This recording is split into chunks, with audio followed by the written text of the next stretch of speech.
All right, everyone, welcome back to the channel. We're dealing with a little bit of a sadder topic today, so my tone is a little lower than usual. We're talking about chargebacks. I run a Shopify store. In fact, I run multiple Shopify stores, and I've been doing so for a few years, so I wanted to share my experience with you, especially new Shopify store owners who are not entirely sure what a chargeback is, and they jump into business and they get their first one, and they're extremely freaked out, and they don't know what to do. If you run an e-commerce store for a while or a business for a while, you have to get familiar with chargebacks and how to deal with customers that issue you a chargeback. So I want to share some stories with you today and some experiences that I've personally had with customers who open chargebacks against me to inform you and to help you get prepared on how you can deal with them. So for those of you who are new, what is a chargeback essentially? Okay, so when you run a Shopify store and you have a website and you sell your products, a customer orders from your website and you send them a product. For one popular example, if a customer doesn't get the product that you send them, there is a chance that they can open what is called a chargeback. This is just one reason. Other reasons include fraud or product quality not to satisfaction, or just didn't receive their product, or you're just having a troublesome customer. There's a lot of reasons. So you have to get familiar with the term chargeback. But what a chargeback is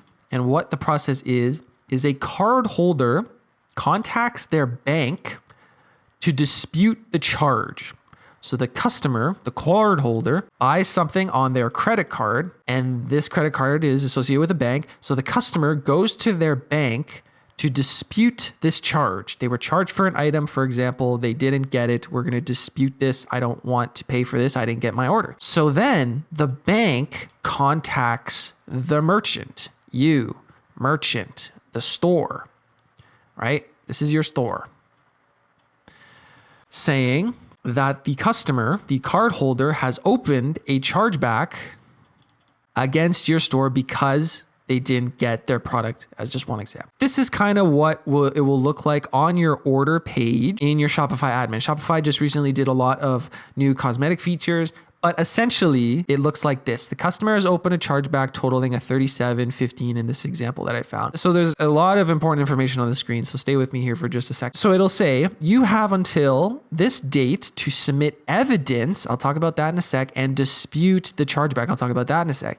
If you choose not to respond, we'll send evidence to the customer's bank on behalf of that date. Submit your response here, learn more about chargebacks here, and here it's telling you that chargeback has been opened. So essentially what happens in a chargeback is the customer's bank is the judge in a case between you, the merchant, and the customer.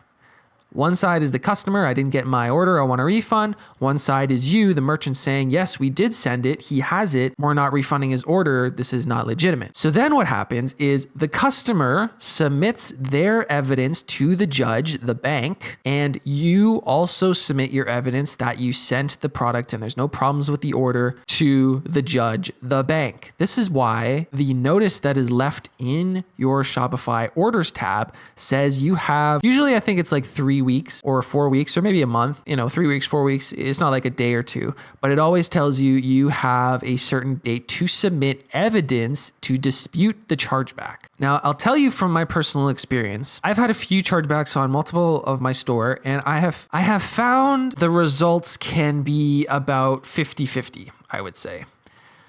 So I have found that the best way to deal with chargebacks, and it's on this page right here, is to contact the customer yourself and try to resolve the chargeback through communication, phone communication, email communication by yourself before it goes to the bank court case. That is the best, it's no coincidence that it's written here, but I'll tell you from my personal experience, it is the best way of dealing with chargebacks, is just communicating with the customer.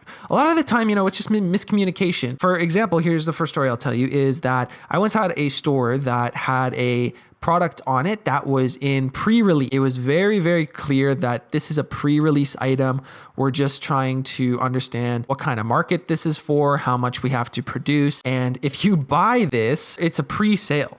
We don't have it yet. You will receive your item at a later date. We will charge you and an order will be made, but it's a pre-sale. It was very clear and it was in the banner of our store like this, and it was in the product description. It was very clear. You got to check out. Here's the item, one quantity. Here's your total. By the way, giant note, this is a pre-sale. You're not going to get it right away. So somehow my customer either completely just disregarded all of this or just genuinely was trying to scam our business for this order. So the customer opened a chargeback like this on the order. And it was extremely frustrating because we kind of had a feeling this might happen, because you can't stop all chargebacks from happening. You can do a lot of things to try and prevent them, which I'll talk to in a bit, but a customer can open a chargeback no matter what. And so how did we resolve this? We contacted the customer, and over about a week of emailing back and forth and saying like, here, like this is the screenshot of what it says. This is what your order receipt says.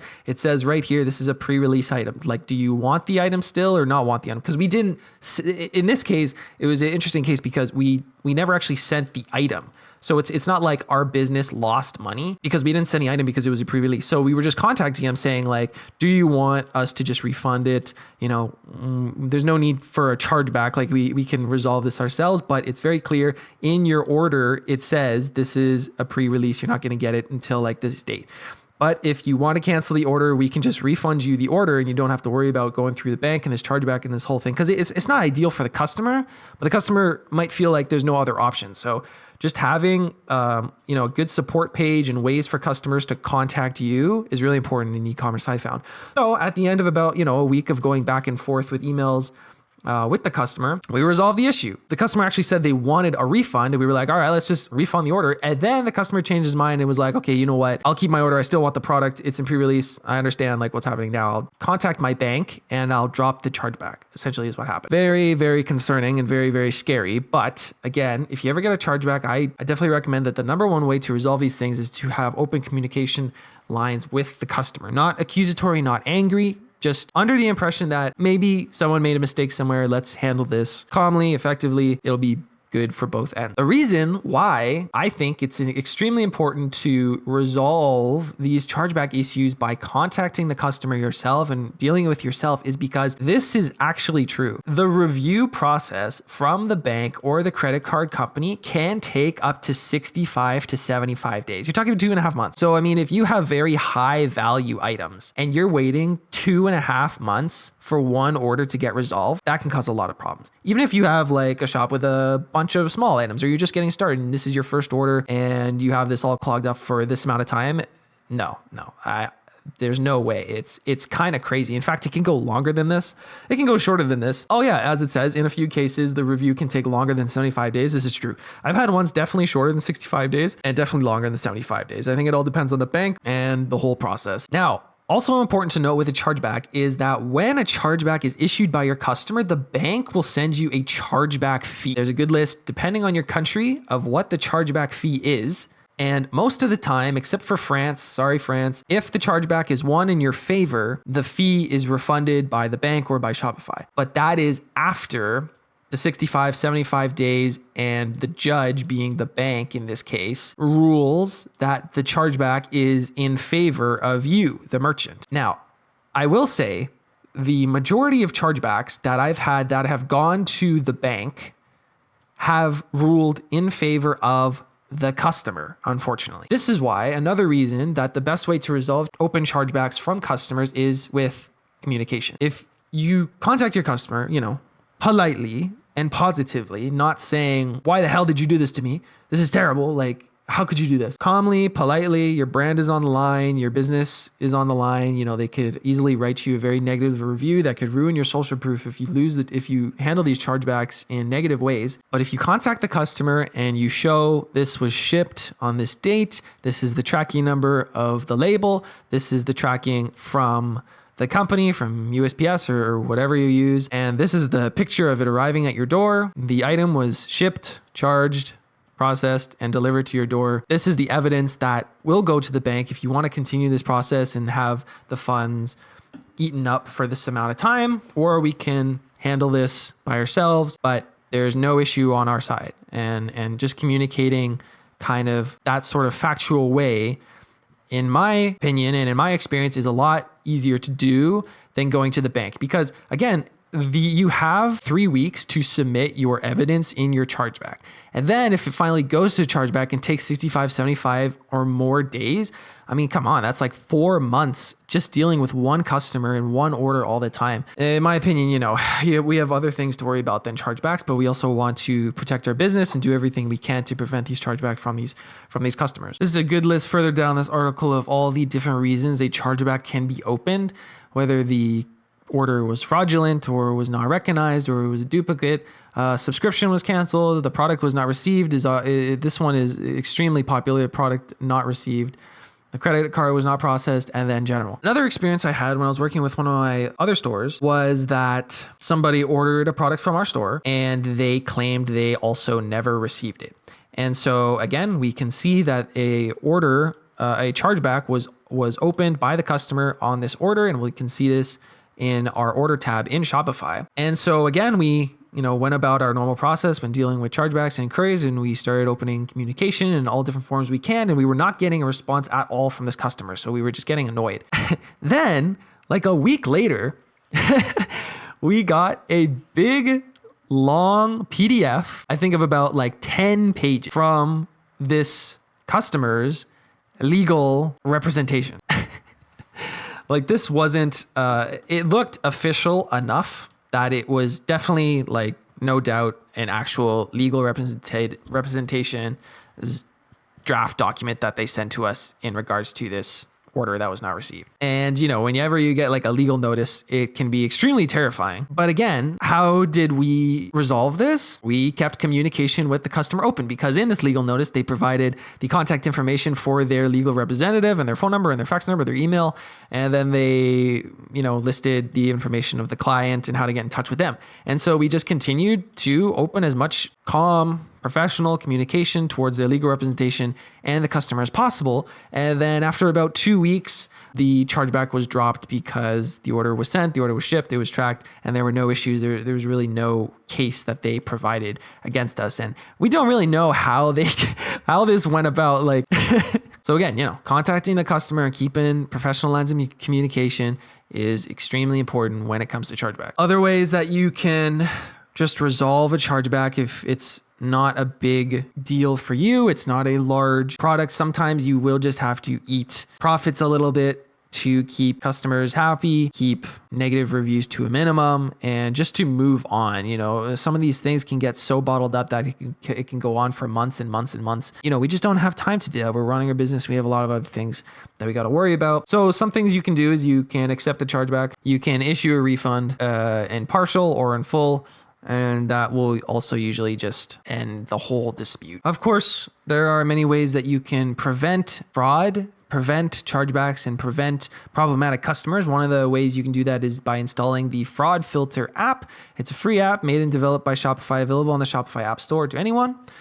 I did a whole video on this and my personal experience with this as one layer of defense against any problematic customers or problematic charges that you may have. If you want to watch this video, you can click here. Another way you can prevent against fraudulent order is by always looking at the fraud analysis in the order timeline. It's right on like the right side. If you have your order here, and then you have the order timeline here, this graph right here is displayed on the right side. And this analyzes a lot of different variables that can indicate a potentially fraudulent order. This will change from low to medium or red high if the order matches some parameters that in the past and for other Shopify entrepreneurs have caused fraudulent orders and chargebacks. So always keep an eye on the fraud analysis tool. And then if you download the Fraud Filter app, you will get a second one based on the parameters you set. So for example, if you have a customer that you want to block from your store and you're having issues with a certain customer, you can add certain parameters to tell you and to block orders from these potential customers that will alert you of high fraud rating on the order. There's also not a bad resource here on preventing chargeback and inquiries on the Shopify Help Center. But again, all of these are essentially communication. Like I've been saying in this video and through the stories that I've shared in this video of my personal experience, opening lines of communication, keeping them open and having ways the customer can contact you is extremely important. So if we go through these, investigate suspicious orders before you fulfill them. That's the fraud analysis. And then make sure your contact information is easy to find on your store. That can be a contact us page with an email or even using the Shopify support inbox app to have live chat for free in your store. Respond to customers quickly when they contact you with any problems. Of course, have strong store policies that you can refer to in the chargeback process or any issue that you have with upset customers, and keep your customers updated throughout the shipping process using online tracking and delivery communication. So again, just communication, just keeping communication open, keeping a paper trail of everything you're doing when it comes to your business's operations is the best way to preventing and going about your chargeback inquiries. Because if you are a Shopify store owner or you're thinking about it and you're planning to be in business for years and years and years and scaling up in your business over years, you will have to deal with these and you will have to get comfortable with them, but truly they are not too scary or intimidating if you follow the tips and tricks that I've outlined in this video. They just might be a little intimidating if you've never seen them for the first time, but it's a very normal thing. Remember, you can have a multi-tiered approach to defending against fraud and fraudulent activities and bad customers. And you can find a lot of that information on my channel, but there's never a way to prevent all fraud. And there's never a way that you can prevent a customer from opening a chargeback. It's just something you'll have to get used to. And there's a lot of different ways that you can protect yourself against them. But I just wanted to share this quick video from my experiences to educate you, new Shopify entrepreneurs, because I just like helping entrepreneurs in general, especially entrepreneurs that are just starting out, because I know from my experience how hard it is just to start out. And your first year as a business owner is truly the make or break point in your business journey. And if you're getting a chargeback, we don't want this to derail all our hard work. So if this video has helped you at all and you want to join a community of like-minded entrepreneurs, consider subscribing, leave a like so I know this has helped, and I'll see you in the next video.